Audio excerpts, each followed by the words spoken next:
Alam mo po, nag-abroad ka, matutunan mo kung paano maging madamot. Bakit? Kasi alam mo kung paano kitain yung pera sa abroad. Dito rin nagbabago ang ugali ng isang tao.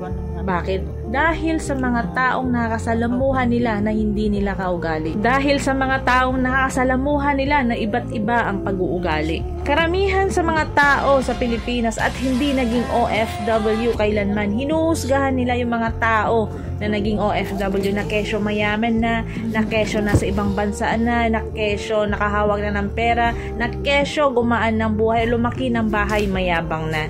Hinuhusgahan nila agad kung ano yung nakikita nila sa'yo. Hindi nila alam yung buong dahilan at buong kwento kung bakit ka nagkaroon ng ganito. Sa ating mga Pilipino or yung ibang Pilipino, bakit kaya hindi na maalis yung ugali nilang panghusga at inggit? Yung tipong wala naman silang ambag sa buhay mo, wala naman silang naitulong sa'yo, wala naman silang nagawang maganda para sa'yo, pero sila pa yung number one na naninira sa'yo. Sa mga ganitong klaseng tao na wala namang